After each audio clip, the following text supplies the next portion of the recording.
తాకట్లో ఉన్న బంగారాన్ని విడిపించి ఆ రోజున మార్కెట్ ధర కట్టి మిగిలిన డబ్బును మీకు అందిస్తుంది కొమ్మూరి గోల్డ్.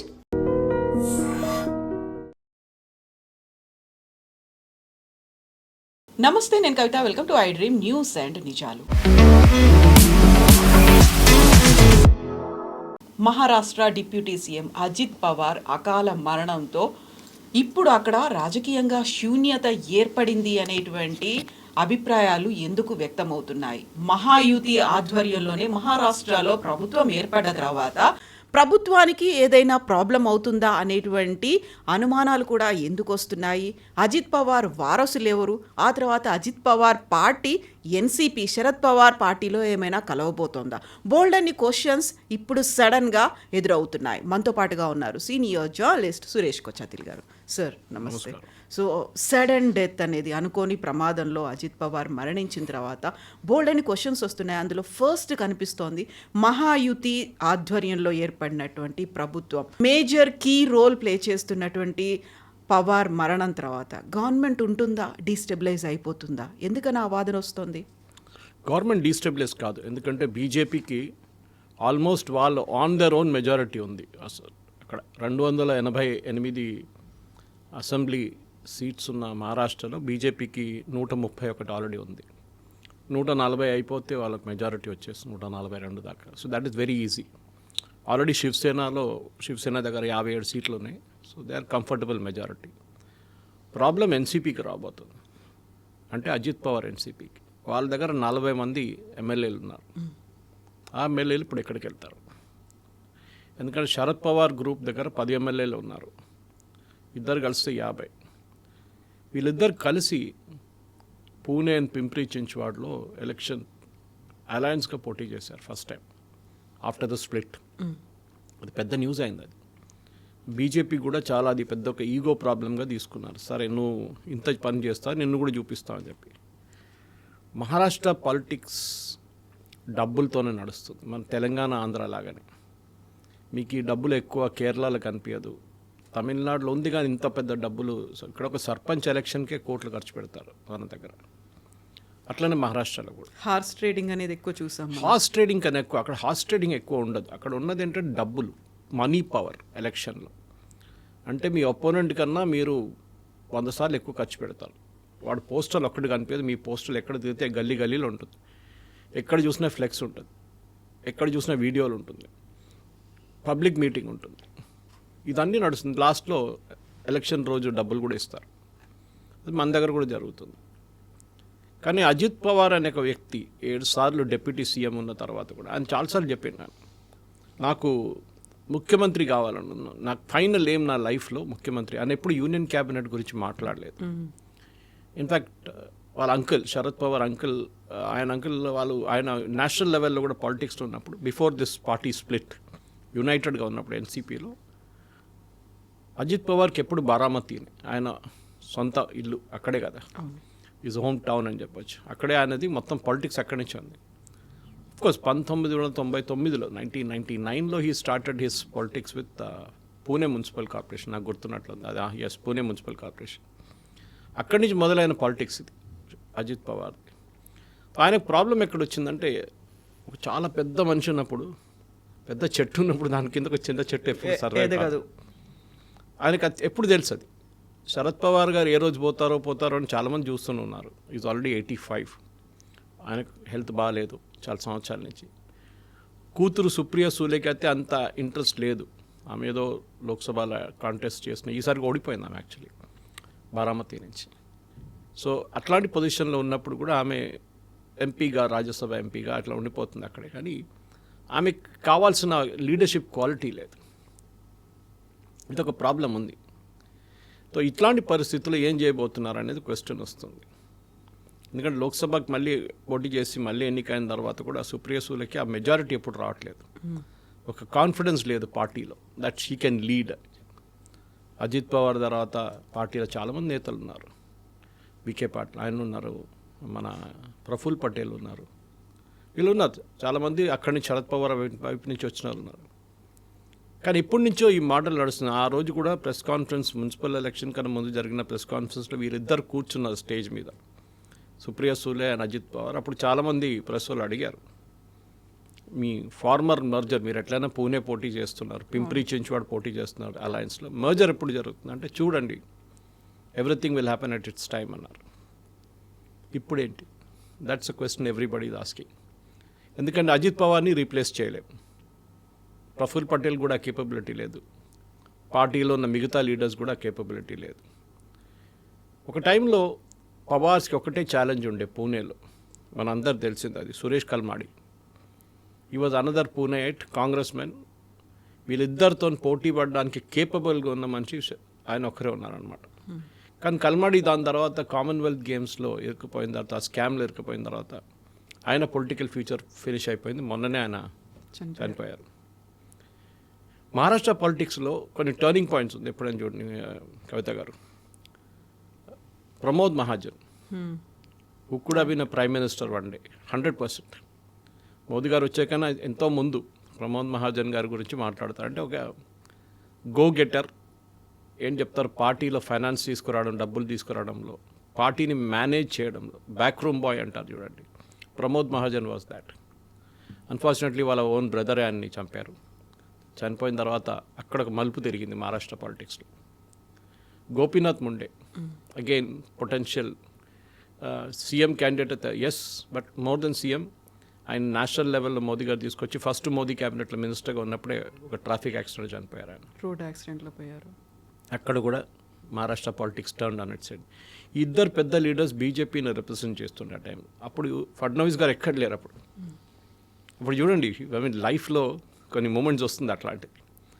అన్ఎక్స్పెక్టెడ్గా ఎవరిదో మరణంకి మీకు బెనిఫిట్ వస్తుంది. అట్లనే Fadnavis garu came from absolute nobody, from a fashion model నుంచి ఆయన ఒక పొలిటికల్ లీడర్గా మారారు. అఫ్కోర్స్ వాళ్ళ father was big time RSS ప్రచారకు ఉండే, ఆయన పొలిటిక్స్లో ఉండే టాలెంట్. కానీ ఇప్పుడు ఏం జరగబోతుందని అందరు అడిగే ప్రశ్న. ఎందుకంటే ఎన్సీపీ అనే ఒక పార్టీ కాంగ్రెస్ నుంచి బయటకు వచ్చిన party. Sonia Gandhi is Italian అని చెప్పి, నేను ఇటాలియన్ వాళ్ళ పార్టీలో ఉండనని చెప్పి బయటకు వచ్చిన మనిషి Sharad Pawar. That is why setup NCP. అదే ప్రాబ్లం మమతా బెనర్జీ కూడా ఉండే. అఫ్కోర్స్ ఆమె పాలిటిక్స్ సపరేట్ ఉండే. అక్కడ కాంగ్రెస్ వెస్ట్ బెంగాల్లో ఆమె అకార్డింగ్ టు హర్ పనికిరాని వాళ్ళు ఉన్నారు అక్కడ కాంగ్రెస్లో. ఎవడు పనిచేయడు, యూజ్లెస్ ఫెలో, సిపిఎంని ట్యాకిల్ చేయలేరు, నేనే పార్టీ పెట్టుకుంటా అని చెప్పి ఆమె కాంగ్రెస్ నుంచి స్ప్లిట్ అయ్యి వచ్చి తృణమూల్ కాంగ్రెస్ పెట్టుకుంది. ఇక్కడేమో నేషనలిస్ట్ కాంగ్రెస్ పార్టీ పెట్టుకున్నారు. కానీ మహారాష్ట్ర పాలిటిక్స్లో చూస్తే శరద్ పవార్ గారి ఇన్ఫ్లుయెన్స్ ఒక 2010 దాకా చాలా మటుకు ఉండే. 2014 కూడా చెప్పొచ్చు, మోదీ గారు వచ్చేదాకా. మోదీ గారు వచ్చారు, దాని తర్వాత దానికన్నా ముందు Pramod Mahajan death and then Gopinath Munde చనిపోయిన తర్వాత మహారాష్ట్ర పాలిటిక్స్లో కొన్ని రోజులు శరద్ పవార్ ఇన్ఫ్లుయెన్స్ ఉండే. బట్ ఆయన నేషనల్ లెవెల్లో బిజీ అయిపోయారు. అక్కడున్న మినిస్టర్షిప్, అక్కడున్న ప్రాబ్లం. ఇక్కడేమో లోకల్ లెవెల్లో అజిత్ పవార్ గారు చూసుకున్నారు మొత్తం పార్టీని అంతా. ఆయనకు అందరు అంటారు ఆయనది ఫస్ట్ కేపబిలిటీ ఏంటంటే, అది మోస్ట్ పొలిటికల్ లీడర్స్కి ఉందనుకోండి. మీరు ఎవరైనా పొలిటికల్ లీడర్ ఇంటికి వెళ్తే ఒక 200 మంది బయట కనిపిస్తారు. అండ్ ఆఫన్ మీరు చూస్తారు వాళ్ళు పేరు పిలిచి మాట్లాడతారు. ఆ కనెక్ట్ ఉంటుంది చాలామందికి. అది even he had it. Even బారామతికి వెళ్ళినా కానీ, ఇప్పుడు కూడా ఈ నిన్న ఎయిర్ క్రాష్ జరిగిన దానికి ఒక పబ్లిక్ మీటింగ్కి వెళ్తున్నారు ఆయన. 3-4 మీటింగ్ మన ఇక్కడ జిల్లా పరిషత్ ఎలక్షన్స్ రాబోతుంది, దానికోసం వెళ్ళారన్నమాట. క్యాండిడేట్ సెలెక్షన్ కూడా చేసుకున్నారంట, ఇంకా ఎలక్షన్ అనౌన్స్ చేయలేదు ఇంకా. అంతా ప్రిపరేషన్లు ఉన్నారు ఆయన. బహుశా బీజేపీ నుంచి బయటకు వచ్చేస్తారని అనుకున్న చాలామంది ఉన్నారు, ఉండొచ్చు. ఎందుకంటే మీకు గుర్తుంటుంది కవిత, దీనికన్నా ముందు ఒక 1996లో స్ప్లిట్ అయింది ఈ పార్టీ యాక్చువల్లీ అప్పుడు ఆ టైంలో కాంగ్రెస్ నుంచి. కానీ అది దానికన్నా ముందున్న దాన్ని చూస్తే కూడా వీలో నడిమిట్లో ఒక difference of opinion, Sharad Pawar and Praful Patel and Ajit Pawar. అంటే అగ్రెసివ్ గారు మీరు బీజేపీ వైపు వెళ్ళాలని చెప్పి ప్రఫుల్ పటేల్ అండ్ అజిత్ పవార్ ఎప్పటి నుంచో శరద్ పవార్కి చెప్తున్నారు. మనం చూసాం అప్పుడు ఒక రాత్రి 1 గంటకు స్వేరింగ్ ఇన్ సెరమనీ జరిగింది ఒకటి. ఆ టైంలో అందరు అనుకున్నారు ఏంటంటే, అప్పుడు శరద్ పవార్ గారు ఏం చెప్పారంటే, నేను మీ వైపు వచ్చేస్తాను అని చెప్పి హీ అగ్రీ టు ఇట్. అంటే బీజేపీ వైపు నేను వచ్చేస్తాను, అలయన్స్లో వెళ్దామని చెప్పి ప్రఫుల్ పటేల్ని అజిత్ పవార్ గారిని పంపించి ఆ రోజు రాత్రి ప్రమాణ స్వీకారం చేయించిన దేవేంద్ర ఫడ్నవీస్ ముఖ్యమంత్రిగా. అప్పుడు షిండే లేరు ఎక్వేషన్లో. Shiv Sena was united Shiv Sena. కానీ ఆ పార్టీ మనకు తెలిసింది, ఆ గవర్నమెంట్ పడిపోయింది అప్పుడే, కొన్ని రోజుల్లో పడిపోయింది. ఎందుకంటే శరద్ పవార్ గారు సడన్లీ డెవలప్డ్ కోల్డ్ ఫీట్ అంటాం ఇంగ్లీష్లో, అంటే నేను సడన్గా వద్దు ఆ డిసిషన్ ఆయన రిటర్న్ తీసుకున్నారనమాట. ఎప్పుడు అజిత్ పవార్ గారికి ఒకటే ఏముండే లైఫ్లో, నేను ఒక్కరోజు మహారాష్ట్ర ముఖ్యమంత్రి కుర్చీలో కూర్చోనుండే. అది I think with his death అది కూడా పోయిందన్నమాట. కొంతమందికి ఉంటుంది, అది ఏం చేయలేం. కానీ ఇట్లాంటి చాలా మటుకు మనం చూసాం. ఎప్పుడైనా ఇట్లాంటి న్యాచురల్ యాక్సిడెంట్స్ కాకుండా, న్యాచురల్ ఇన్సిడెంట్స్ కాకుండా ఇట్లాంటి యాక్సిడెంట్స్ జరిగినప్పుడు ఆ స్టేట్ది హిస్టరీ మారిపోతుంది. రాజశేఖర్ రెడ్డి గారు చనిపోయినప్పుడు ఎవరు అనుకోలేదు, అప్పుడు దాకా he was all powerful. Rajasekhar Reddy గారు ఉంటుండే మన తెలంగాణ రాకపోతుండే, అబ్సల్యూట్లీ ఇంపాసిబుల్. అండ్ అంత టఫ్ యాటిట్యూడ్ మెయింటైన్ చేయ, ఈవెన్ సోనియా గాంధీని కౌంటర్ చేస్తుండే ఆయన. అట్లాంటి దాంట్లో మనం చూసి చాలా మటుకు ముఖ్యమంత్రులు, but even tall political leader Madhavarao Scindia, Rajesh pilot, ఇట్లాంటి వాళ్ళు చాలామంది దే జస్ట్ పాస్డ్ అవే. ఎందుకంటే మహారాష్ట్ర పాలిటిక్స్లో till about 2000 Chhagan Bhujbal was number 2 in the politics అక్కడ. అప్పుడు అజిత్ పవార్ గారికి రోల్ లేదు. శరద్ పవార్ తర్వాత ఛగన్ భుజ్బల్ ఉండే. కానీ అజిత్ పవార్ గారు తర్వాత వచ్చిన తర్వాత, ఛగన్ భుజ్బల్ రిట్రీట్ అయిపోయిన తర్వాత అజిత్ పవార్ రాగానే ఆయన మీద ఉన్న స్కాండల్స్ మొదలైంది. మనందరూ తెలిసింది ఆదర్శ్ హౌసింగ్ స్కామ్ ఒకటి. దాని తర్వాత మొన్న జరిగిన 2-3 పెద్ద కుంభకోణంలో ఆయన పేరు వచ్చింది. ఇరిగేషన్ స్కామ్లో 72,000 కోట్లు స్కామ్ అని చెప్పేసి ఆ కేసు ఇంకా నడుస్తుంది. వాళ్ళ కొడుకు ఒక ల్యాండ్ కన్వర్జన్లో ఇరుక్కుపోయి ఆ కేసు కూడా ఇప్పుడు ఉంది. ఇదన్నీ ఉన్నప్పుడు కూడా ఆయన ఒక గోగెటర్. ఇవాళ ఓడిపోతే కొంతమంది ఏడుచుకుంటే కూర్చుంటారు కొన్ని రోజులకి. ఆయన నెక్స్ట్ డే మొదలు పెట్టానంట, చలో బారామతి వెళ్దాం, మనం జిల్లా పరిషత్ ఎలక్షన్ చూసుకుందాం ఈసారి. అండ్ జిల్లా పరిషత్లు కూడా it was not in alliance with BJP, సపరేట్గా. దానికోసం చాలా మటుకు కాన్స్పిరసీ థియరీస్ నడుస్తున్నాయి. మమతా బెనర్జీ ఒకటి అంటుంది, వాళ్ళ సర్వైవింగ్ ఫ్యామిలీలో ఎవరో చనిపోయిన 5గురిలో ఎవరో ఒక ఫ్యామిలీ వాళ్ళు, I don't remember who it was, వాళ్ళు రిక్వెస్ట్ చేశారంటే ఎంక్వైరీ కావాలని చెప్పి. ఫ్లైట్ అటెండెంట్ వాళ్ళ ఫ్యామిలీ. సో అజిత్ పవార్ మహాయుతి నుంచి బయటికి రావాలి అనుకుంటున్నటువంటి టైంలోనే ఇలా ఎందుకు జరిగింది?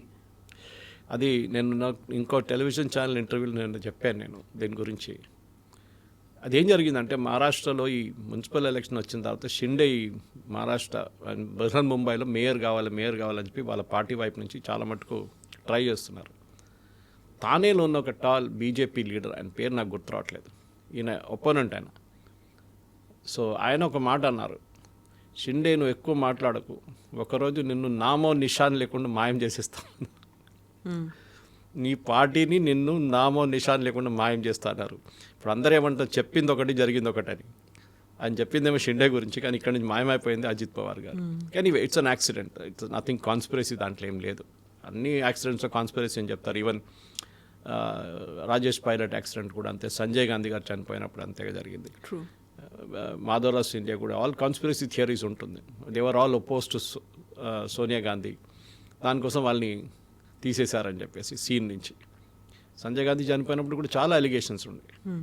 ఇందిరాగాంధీ ఎందుకు వెళ్ళారు ఎయిర్పోర్ట్కి, పాలెం టెక్నికల్ ఏరియాకి వెళ్ళి సంజయ్ గాంధీ పాకెట్లో ఒక చావి ఉండే, ఆ కీ నాకు కావాలని చెప్పి అడిగారంట. అది ఎందుకు అని అడిగారు చాలామంది. కానీ మహారాష్ట్ర పాలిటిక్స్ తిరిగి వస్తే మనం ఇప్పుడున్న దాని ప్రకారం, ఇప్పుడు నా అంచనా ప్రకారం I think merger will happen. ఎందుకంటే ఆన్ దేర్ ఓన్ వాళ్ళు పోటీ చేయలేరు. పాసిబ్లీ కొంతమంది 20 నుంచి 22 మంది ఎమ్మెల్యేలు కాంగ్రెస్ వైపు వెళ్ళరు. అంటే శరద్ పవార్ వైపు వెళ్తే కాంగ్రెస్ తను మర్జ్ చేయాల్సి వస్తుంది. శరద్ పవారే వాళ్ళ పార్టీనే ఒక థాట్ ప్రాసెస్లో ఉన్నారంటే తిరిగి కాంగ్రెస్కి వెళ్దామా, ఒక గర్వాప్సీ లాగా చేద్దామా అని చెప్పేసి. కానీ దీంట్లో ఉన్న చాలామంది ప్రఫుల్ పటేల్తో బయటకు వచ్చిన వాళ్ళు, అజిత్ పవార్తో బయటకు వచ్చిన వాళ్ళు రిటర్న్ కాంగ్రెస్ వైపు వెళ్ళరు. వాళ్ళు బహుశా ఐదర్ ఇండిపెండెంట్గా ఉండిపోతారు, అంటే ఇంకో పార్టీ పెట్టుకుంటారు. లేకుంటే ఎందుకంటే they still hold official party, case నడుస్తుంది ఇంకా సుప్రీంకోర్టులో ఎవరు ఒఫీషియల్ ఎన్సీపీ అని చెప్పి. అది బహుశా వాళ్ళు స్ప్లిట్ అయిపోతారు. 20 నుంచి 22 మంది, 25 మంది బీజేపీ గవర్నమెంట్ సపోర్ట్ చేస్తారు. సపోర్ట్ అక్కర్లేదు, నేను చెప్పాను చూడండి, దే కెన్ స్టిల్ మేనేజ్ అన్నమాట. ఇట్లాంటి పరిస్థితి ఈ ప్యూర్ పాలిటిక్స్ మహారాష్ట్రలో నడుస్తున్నప్పుడు చాలా మటుకు ఎస్ హూ నెక్స్ట్ అనే ఒక క్వశ్చన్ వస్తుంది. అదే పార్టీలో పక్కన సుప్రియ సులేని పక్కన పెట్టండి, ఎన్సీపీని పక్కన పెట్టండి, Sharad Pawar group with in వీళ్ళ పార్టీలు ఎవరు లేరు ఇప్పుడు.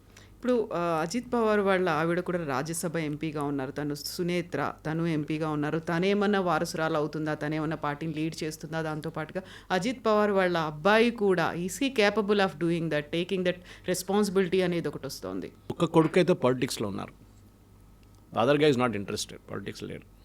కానీ వాళ్ళకి ఆ కేపబిలిటీ లేదు. ఎందుకంటే ఇది మన గాంధీ కుటుంబంలాగా కాదు, అంటే నెహ్రూ కుటుంబంలాగా. ఇన్కేపబుల్ అయితే కూడా వాళ్ళని తీసుకొచ్చి పెట్టిస్తారు. మీకు గుర్తుంటుంది, Rajiv Gandhi was a reluctant politician. ఆయనకు ఇండియన్ ఎయిర్లైన్స్ పైలట్గా ఉన్నారు, ఆయనకు పైలట్ ఆ పని ఆయనకి ఇష్టం ఉండే. కానీ దాని నుంచి సడన్గా ఇందిరాగాంధీ ఆఫ్టర్ సంజయ్ గాంధీ చనిపోయిన తర్వాత రాజీవ్ గాంధీని చాలా ప్రెషర్ పెట్టి తీసుకొచ్చారు. రిలక్టెంట్ పొలిటీషియన్ ఉండే ఆయన. ఒకసారి ఆనెస్ట్గా మాట్లాడుతుండే, నేను 100 రూపాయలు పంపిస్తే 15 రూపాయలు వస్తుంది స్టేట్కి అని చెప్పి అట్లాంటి ఆనెస్ట్ స్టేట్మెంట్స్ చెప్తున్నాయి. అండ్ ఆయన కూడా అన్నారు, చాలాసార్లు అన్నారు ఆయన, ఐఎమ్ రిలక్టెంట్ పొలిటీషియన్. ఇది కూడా అంతే సంగతి ఆగిపోతుంది ఇట్లా చేస్తే. మనం ఎప్పుడైనా ఎవరైనా చనిపోయినప్పుడు, ఇక్కడ మాగడ్డి గోపినాథ్ చనిపోయినప్పుడు వాళ్ళ సతీమణిని ఎమ్మెల్యే క్యాండిడేట్గా పెట్టారు, ఏమైంది, గెలవలేదు. రేపు ఆ సింపతి వేవ్ ఒక నెల 2 నెలలు ఉండొచ్చు, దాని తర్వాత డిసపేట్ అయిపోతుంది, ఉండదు ఎక్కువ రోజు. మనం చూస్తున్న లీడర్షిప్ మెటీరియల్. ఎందుకో ఒక మనిషి 6 నుంచి 7 సార్లు డిప్యూటీ చీఫ్ మినిస్టర్ ఉండడం అంటే తమాషా కాదు. Long time serving deputy CM. Yes. So అట్లాంటి ఒక బారామతి లాంటి ఏరియాని కంట్రోల్ చేయడం, అది చాలా మటుకు కేపబిలిటీ. కానీ ఆయనకు I think physically and mentally ఆయనకు చాలా పెద్ద లాస్ జరిగింది పూణే అండ్ పింప్రి చించ్వాడ ఎలక్షన్లో, ఇప్పుడు జరిగిన మున్సిపల్ ఎలక్షన్లో. అది వాళ్ళ ఏరియా, అది ఇంకెవరు గెలవలేరు అక్కడ. అండ్ బీజేపీ ఏం చేశారో తెలియదు, కానీ డబ్బులు అయితే పెట్టారు విపరీతంగా, దాంట్లో డౌట్ లేదు. BJP out spent everybody. కానీ ఫడ్నవీస్కి ఒక ఛాలెంజ్గా ఉండే, నేను వీళ్ళని వన్స్ అండ్ ఫర్ ఆల్ మాయం చేసేసేయాలని చెప్పేసి పింప్రి చించ్వాడలో కొడితే డెఫినెట్గా దాని ఇంపాక్ట్ బారామతి మీద ఉంటుందని తెలిసిపోయింది వీళ్ళకి. అదే జరిగింది. అండ్ పూణేలో బీజేపీ శివసేన అలయన్స్ లేకుండానే, అంటే షిండే అలయన్స్ లేకుండా వాళ్ళు ఆన్ దర్ ఓన్ మెజారిటీలో వచ్చేసారు. పింప్రి చించ్వాడ కూడా అంతే. పింప్రి చించ్వాడ లైక్ మన జీడిమెట్ల పటాన్ చెరువు ఇండస్ట్రియల్ ఎస్టేట్ లాగా, it is out of Pune industrial area. అది టాటా మోటార్స్ కానీ బజాజ్ కానీ వీళ్ళందరూ అక్కడ ఉంటారు, మ్యానుఫ్యాక్చరింగ్ యూనిట్స్. అది ఎట్లా చేశారని ఇవాళ కూడా ఒక పొలిటికల్ అనలిస్ట్గా నాకు కూడా అర్థం కావట్లేదు. It's absolutely impossible. అది ఏ స్ట్రాటజీ యూజ్ చేశారో ఫడ్నవీస్ గారు మెచ్చుకోవాలి. ఈవెన్ బెటర్ దెన్ మిర్హన్ ముంబై కెన్ స్టిల్ అండర్స్టాండ్. కానీ పూణే అండ్ పింప్రి చించ్వాడతోని ఎన్సీపీ అజిత్ పవార్కి I think it is a death blow అని చెప్తారు ఇంగ్లీష్లో. అది ఒక చావు దెబ్బ అది. దాంతోనే ఆయన కంప్లీట్గా బారామతి వైపు మళ్ళీ వెళ్ళిపోయాడు ఈ ఎలక్షన్లో. సరే, జిల్లా పరిషత్ ఎలక్షన్లో మనం చూపిద్దాం అక్కడ మన ఇన్ఫ్లుయెన్స్ ఏముంటుందని అక్కడికి వెళ్ళి నిన్న యాక్సిడెంట్ జరిగింది. సో బారామతి అనేది తనకి ఏదైతే రాజకీయంగా స్టార్టింగ్ పాయింట్ ఉందో అదే డెత్ పాయింట్, ఎండ్ పాయింట్ కూడా అయింది. బారామతితో ఆయనకి బోల్డంత ఎమోషనల్ కనెక్ట్ ఉంది, ఆ ప్రాంతం తనది అని అలా డెవలప్మెంట్ కూడా చేశారు. బట్ దీన్ని కోఇన్సిడెంట్ అంటారా, లేకుంటే ఒక ఫేట్ అలా నిర్ణయించింది అదే ప్లేస్లో ఆయన చనిపోవడం అనేది? అది కూడా ఎలక్షన్స్ కోసం వెళ్ళాడు, మళ్ళీ తన ప్రతినిధి గెలిపించుకోవాలి అనుకున్నాడు. సో ఆల్మోస్ట్ ఒక 30 years అసోసియేషన్ బాండింగ్ అనేది ఆ బారామతితో ఉంది ఆయనకి. ఫ్యామిలీకి ఉంది మొత్తం. ఇన్ఫాక్ట్ పవార్ ఫ్యామిలీ అక్కడ, వాళ్ళదే అది ఏరియా, వాళ్ళకి ఎవరు గెలవలేరు అక్కడి నుంచి. Either it Supriya Sule or his wife, Ajit Pawar's wife, వీళ్ళిద్దరే గెలుస్తారు అక్కడ. కానీ శరద్ పవార్ గారి ఇన్ఫ్లుయెన్స్, ఎందుకంటే ఇప్పుడు ఆయన 85, రేపు ఐఎమ్ నాట్ సెయింగ్ ఈ షుడ్ పాస్ అవే, బట్ ఆయన పోతే కూడా ఇప్పుడు కూడా ఆయన యాక్టివ్ లేరు. హెల్త్ ఏం జరుగుతుంది మహారాష్ట్రలో? Politics will become a 2-party politics. ఒకవైపు బీజేపీ, శివసేన, షిండే గ్రూప్, అటువైపు ఉద్ధవ్ థాకరే, కాంగ్రెస్. ఎన్సీపీ అనే ఒక పార్టీ బహుశా శరద్ పవార్ తర్వాత ఇంకా ఉండదు. స్ప్లిట్ అయిపోతారు డెఫినెట్గా, లేకపోతే మర్జ్ అయిపోతారు, లేకుంటే ఎమ్మెల్యేలు అందరూ మారిపోతారు. ఎందుకంటే మనం చూసాం 2019లో ఆ పొద్దున 6 గంటలకు చేసిన స్వేరింగ్ ఇన్ సెరమనీ, 6 గంటలకు ముందే అనుకుంటాను ఎగ్జాక్ట్లీ, అవును. ఆ స్వేరింగ్ ఇన్ సెరమనీలో ఆల్మోస్ట్ 5 o'clock అలా జరిగిన ఆ స్వేరింగ్ ఇన్ సెరమనీలోనే ఆ రోజు శరద్ పవార్ గారు అజిత్ పవార్ గారితో నిలబడి ఉంటే బహుశా ఆయన షిండే బదులు ఆయన ముఖ్యమంత్రి అవుతుండే. That is before this. Fadnavis garu ముఖ్యమంత్రి లాస్ట్ క్యాబినెట్లో, he would become the chief minister. కానీ అది జరగలేదు. ఐ థింక్ దాట్ అగైన్ ఆయనకి ఈ పార్టీ స్ప్లిట్ కావడానికి మెయిన్ కారణం అది. అంటే నా సొంత అంకులే నన్ను బ్యాక్ చేయలేదు, నన్ను ముందుకు పంపించి నువ్వు వెళ్ళరా స్వేరింగ్ ఇన్ చేసుకో డిప్యూటీ సీఎంగా, పొద్దున 5 గంటలకు 3 గంటలకు 4 గంటలకు పంపించిన తర్వాత నేను వెంటనే ఉంటాను భయపడకని చెప్పి తిరిగి చూస్తే మనిషి లేడు. శరద్ పవార్ గాయబైపోయేటప్పుడు అది I think it is a big betrayal for him. దాని తర్వాత ఆయన శరద్ పవార్ని ఎప్పుడు ట్రస్ట్ చేయలేదు. లాస్ట్ ఇప్పుడు ఈ ఎలక్షన్లోనే మున్సిపల్ ఎలక్షన్లో కొంచెం దగ్గరకు వచ్చారు వాళ్ళిద్దరు. అంటే ఒక సింపతి ఫ్యాక్టర్ లాగా. ఆయన ఇంకా పాప ఎన్ని రోజులు ఉంటాడో తెలియదు, మన ఇద్దరు కలిసి పోటీ చేద్దామని చెప్పేసి. ఎందుకంటే నేను చెప్పాను చూడండి కవిత గారు, మహారాష్ట్రలో బీజేపీ లాస్ట్ 15 సంవత్సరాల్లో వాళ్ళు ఎట్లా పైకి వచ్చారు చూడండి. ఒక పార్టీ ముంబైలో అసలు సీట్లు గెలవలేని పార్టీ, అక్కడ కాంగ్రెస్ గెలుస్తుండే, లేకుంటే శివసేన గెలుస్తుండే. అట్లాంటి పరిస్థితుల్లో కూడా ఇప్పుడు బీజేపీ అక్కడ బిర్హన్ ముంబైలో మెజారిటీ అని లేదు కానీ బిగ్గెస్ట్ సింగిల్ లార్జెస్ట్ పార్టీగా వచ్చారు, పైకి వచ్చారు. ట్రిపుల్ ఇంజన్ సర్కార్ అని సెలబ్రేట్ కూడా చేసుకున్నారు. సి ద పాలిటిక్స్ అంటే మహారాష్ట్రలో 3-4 రీజన్స్గా ఉంటుంది. ఒకటి లాతూర్ ఉస్మానాబాద్ వైపు మనం చూసాం, అమిత్ దేశ్ముఖ్, విలాసరావు దేశ్ముఖ్ కొడుకు, హీ వాజ్ రెస్పాన్సిబుల్. దాంట్లో రాహుల్ గాంధీకి ఏ క్రెడిట్ లేదు. చాలామంది కాంగ్రెస్ వాళ్ళు రాహుల్ గాంధీ గెలిచారంటే, మళ్ళీ బిర్హన్ ముంబైలో ఏమైంది, అక్కడ కూడా గెలవాలి కదా రాహుల్ గాంధీ ఇంపాక్ట్. సో అక్కడ అమిత్ దేశ్ముఖ్ ఉన్నారు. ఇప్పుడు Amit Deshmukh is the last standing Congress man. ఆయన కూడా బీజేపీ ఆయన వైపు వాళ్ళ వైపు తీసుకుంటే దెన్ కాంగ్రెస్ మహారాష్ట్రలో you can write off the obituary. ఎందుకంటే ఈ పార్టీలు అంత పెద్ద పెద్ద లీడర్, యశ్వంతరావు చౌహాన్, ఏఆర్ అంతులే, విలాసరావు దేశ్ముఖ్, శరద్ పవార్, ఇట్లా అన్ని కాంగ్రెస్సే ఉండే అక్కడ. తర్వాతనే కదా మళ్ళీ ఉద్ధవ్ ఠాక్రే వచ్చింది అంత ముఖ్యమంత్రిగా. సో అట్లాంటి ఒక కాంగ్రెస్ ఉన్న ఒక స్టేట్లో ఇవాళ కాంగ్రెస్ గురించి మనం మాట్లాడలేదు, మన ఎన్సీపీ గురించి మాట్లాడుతాం. అక్కడే తెలిసిపోతుంది ఇంపార్టెన్స్ ఎక్కడ మారిపోయిందని. కానీ అజిత్ పవార్ గారి death I think it's unfortunate. ఎందుకంటే ఒకటి ఆయనకు ఒక డ్రీమ్ మిగిలిపోయింది, అట్లనే చాలామందికి మిగిలిపోయింది అట్లనే డ్రీమ్స్ కూడా. ఇంకోటి రెండోది, మహారాష్ట్ర పాలిటిక్స్లో హూ నెక్స్ట్ అనేది ఇప్పుడు లేదు, ప్రసక్తి లేదు. హూ నెక్స్ట్ లేదు ఇప్పుడు. ఉద్ధవ్ ఠాక్రే రాలేరు ఇప్పుడు, ఆ మెజారిటీ ఆయనకి రాదు. ఇటువైపు షిండే కూడా అంతే సంగతి. ఆయన థానే, ముంబై ఈ ఏరియాలోనే ఆయన ఇన్ఫ్లుయెన్స్ ఉంది. కొంకన్ వైపు మనకు తెలిసిందే రానే ఫ్యామిలీ, అది కూడా బీజేపీ వాళ్ళ వైపు తెచ్చుకున్నారు. ఛగన్ భుజ్బల్ ఆయన ఇప్పుడు అంత ఇన్ఫ్లుయెన్స్ లేదు పాలిటిక్స్లో. ఉన్నారు అంటే ఉన్నారు, లేకుంటే ఆయనది కూడా లేదు, ప్రసక్తి లేదు. Chhagan Bhujbal is out. ఇట్లాంటి పరిస్థితుల్లో I think Devendra Fadnavis now becomes an all out dictator అని వర్డ్ యూజ్ చేయలేము, కానీ మహారాష్ట్ర పాలిటిక్స్లో పాసిబ్లీ శరద్ పవార్ తర్వాత ద మోస్ట్ పవర్ఫుల్ లీడర్గా పైకి వచ్చేది ఇప్పుడు Devendra Fadnavis. And is very young. ఎందుకంటే ఇంత యంగ్ ఏజ్లో మీరు ముఖ్యమంత్రి అయితే దెన్ డెఫినెట్గా ఆఫ్టర్ మోదీ హూ అని చాలామంది అడిగారు. ఎగ్జాక్ట్లీ మీరు చెప్పారు గతంలో చెప్పాను. 10-15 సంవత్సరాల తర్వాత మోదీ గారు, అమిత్ షా గారు వీళ్ళందరూ అయిపోయిన తర్వాత నెక్స్ట్ పాసిబ్లీ లైన్ ఆఫ్ లీడర్స్లో మహారాష్ట్ర నుంచి it will be Devendra Fadnavis. కానీ ఈ నేను చెప్పాను చూడండి, ప్రమోద్ మహాజన్, గోపీనాథ్ ముండే, ఇప్పుడు అజిత్ పవార్, ఈ 3 టర్నింగ్ పాయింట్స్ మహారాష్ట్ర పాలిటిక్స్లో. అప్పుడప్పుడు చూడండి అన్ని అది జరిగిన తర్వాత ఇమీడియట్లీ పాలిటిక్స్ మారిపోయింది, షిఫ్ట్ అయిపోతుంది. ఇది కూడా ఆ మూమెంటే జరిగింది. సో సడన్గా జరిగినటువంటి ఒక ఇన్సిడెంట్, ఒక యాక్సిడెంట్తో 3 అలాగే చనిపోయారు. బట్ ఇప్పుడు అజిత్ పవార్ చనిపోయిన తర్వాత చాలా వరకు ఆయనకు ఒక తీరని కళ సీఎం అవ్వాలి అనేది, అదే తన అభిమానుల్లో కూడా ఉంది. దాదా అని పిలుచుకుంటారు, మా దాదా కుడ్ నాట్ బికమ్ సీఎం అనేటువంటి ఒక ఆవేదన కూడా వాళ్ళలో కనిపిస్తుంది. సో ఆయన కళ మాత్రమే కాదు, వీళ్ళ ఆకాంక్ష, వీళ్ళ కళ కూడా అదే, అది ఎప్పటికీ అలాగే బరీ అయిపోయింది. ఇంకా 1999లో పూణే మున్సిపల్ కార్పొరేషన్ నుంచి మొదలైన ఎలక్షన్ గెలిచిన తర్వాత డిప్యూటీ సీఎంగా ఉన్నప్పుడు, ఇప్పుడు ఉన్న క్యాబినెట్లో డిప్యూటీ సీఎంగా ఉన్నారు. కంటిన్యూస్గా ఆయన పాలిటిక్స్ ఎప్పుడు ఒక అసెండెన్సీలో ఉండే, పైకి వెళ్తున్నాను. ఆయన కిందకి ఎప్పుడు ఓడిపోయింది లేదు. సో అట్లాంటి ఒక మనిషిని సడన్గా ఇక్కడ దాకా తీసుకెళ్ళి మిమ్మల్ని డ్రాప్ హిమ్ డౌన్ అంటే ఫేట్ అంటారు, దాన్ని ఇంకేం చెప్పలేం. Sanjay Gandhi was all powerful. Indira Gandhi తర్వాత హూ అని క్వశ్చనే లేకుండే ఆ టైం. ఒక ఏ క్లాస్లో మారిపోయింది మొత్తం, వితిన్ మినిట్స్ గాన్, ఫినిష్డ్. అట్లాంటి ఇన్సిడెంట్స్ చాలా ఉన్నాయి వరల్డ్ హిస్టరీలో కూడా. మీరు చూడండి, లేదని జరగవచ్చు అట్లాంటిది. జాన్ ఎఫ్ కెనడీ అసాసినేషన్ ఉండొచ్చు, ఇటువైపు మహాత్మా గాంధీ అసాసినేషన్ ఉండొచ్చు. అన్ని హిస్టారికల్ టర్నింగ్ పాయింట్స్ ఉంటుంది ఒక్కొక్కటి. అదే బహుశా ఇప్పుడు కూడా అదే జరిగింది. లాల్ బహదూర్ శాస్త్రి గారు టాష్కెంట్లో చనిపోయినప్పుడు. ఎందుకంటే పాలిటిక్స్లో ఇట్ ఈస్ నాట్ లైక్ బిజినెస్లో ఒక కంటిన్యూటీ ప్లాన్ ఉంటుంది, సక్సెషన్ ప్లాన్ ఉంటుంది. మీ తర్వాత ఎవరైనా నెక్స్ట్ మీరు సెలెక్ట్ చేసుకుంటారు ముందే. అది లేదు ఇప్పుడు. అజిత్ పవార్ కూడా సెలెక్ట్ చేయలేకపోయారు. వాళ్ళ కొడుకుని ఇప్పుడే ముందుకు తీసుకొస్తే పార్టీలో చాలామంది ఆబ్జెక్ట్ చేస్తారు, ఆయనకు తెలుసు ఆ కేపబిలిటీ లేదు వాళ్ళ కొడుకులో. సుప్రియా సులేని తీసుకొస్తే ప్రాబ్లం ఏంటి, అజిత్ పవార్ కూడా ఉండలేరు అని చెప్పి అదొకటి వచ్చింది. కానీ Supriya Sule is not a leadership material. కొంతమంది మీరు ఎంపీగా ఉండొచ్చు, మీరు ఒక మినిస్టర్గా ఉండొచ్చు, కానీ లీడర్షిప్ అనేది it's a different cup of tea. Exactly.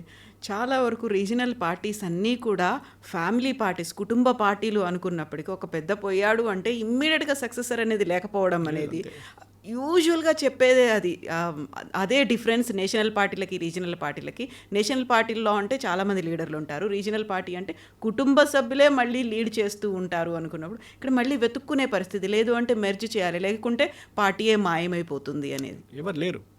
Sharad Pawar age factor, Supriya Sule leadership material లేదు, ప్రఫుల్ పటేల్ ఆయనకు మాస్ ఫాలోయింగ్ లేదు, ఇండివిజువల్గా ఈజ్ అ లీడర్. కానీ హూ నెక్స్ట్ అనేది పార్టీలో ఇప్పుడు ప్రాస్పెక్ట్స్ లేదు. బహుశా పార్టీ స్ప్లిట్ అవుతారు, లేకుంటే మర్జ్ అవుతారు. అది ఇప్పుడు ఇమ్మీడియట్ కాదు, బహుశా ఒక 5-6 నెలల తర్వాత దే విల్ బి సంథింగ్, ఏదో ఒకటి జరుగుతుంది. ఇది most probably complete party merge అయి బీజేపీ వైపు వచ్చేస్తారు, లేకుంటే పార్టీ స్ప్లిట్ అయి శరత్ చంద్ర పవార్ పార్టీ అంటే శరద్ పవార్ వాళ్ళ పార్టీ కాంగ్రెస్ వైపు వెళ్ళిపోతుంది. ప్రఫుల్ పటేల్ అండ్ మిగతా వాళ్ళందరూ కలిసి బీజేపీ వైపు వచ్చేస్తారు ఎన్సీపీలో. అది జరగబోతుంది నా అంచనా. అది maybe wheel meet after 5-6 months తర్వాత దీన్ని మళ్ళీ అనలైజ్ చేసినప్పుడు బహుశా ఇది మనం కరెక్ట్ చెప్పామో తప్పైందని చూసుకుందాం. ఆర్ఎల్స్ అక్కడ ఉన్నటువంటి 40 మంది ఎమ్మెల్యేలో ఒక పవర్ఫుల్ ఎవరైనా క్యాండిడేట్ ఉన్నారు అనుకుంటే ఆయన్ని రికమెండ్ చేస్తే ఆయన డిప్యూటీ సీఎం అయ్యే ఛాన్సెస్ ఉంటాయా? అలా లేదు, ఆ పార్టీలో ఎవరు లేరు. I'm looking at one possibility నా. ఇప్పుడు కూడా ఎన్సీపీకి ఒక డిప్యూటీ సీఎం కావాలంటే సుప్రియా సూలే రిజైన్ చేసి, ఎంపీ పదవి రిజైన్ చేసి, she can come in to Maharashtra politics. అప్పుడు ఒక యాక్సెప్టబిలిటీ ఉంటుంది. కానీ ప్రఫుల్ పటేల్ గారిని మళ్ళీ ఆయన్ని తీసుకొచ్చి డిప్యూటీ సీఎం చేస్తే వాళ్ళ పార్టీలోనే పెద్ద రెబెలియన్ రాబోతుంది. జరగదు. ఆ పవార్ అనే పేరు చాలా ఇంపార్టెంట్. అది బహుశా సుప్రియా సూలేతోనే వస్తుంది, అది ఇంకెవరితో రాదు. Yes sir, thank you so much sir. Thank you very much. Thank you. నిజంగా ప్రస్తుతం ఉన్నటువంటి సమాజం దేనికి ప్రయారిటీ ఇస్తుంది? ఆర్థిక సంబంధాల చుట్టూ మాత్రమే తిరుగుతోంది. మళ్ళీ ఎన్నికలంగానే చాలా విరక్తి కలుగుతాను. మంచి అనిపిస్తుంది కదా, లేడీస్ కూడా ఛాలెంజింగ్ జాబ్స్ చేసినప్పుడు చాలా బాగుంటుంది.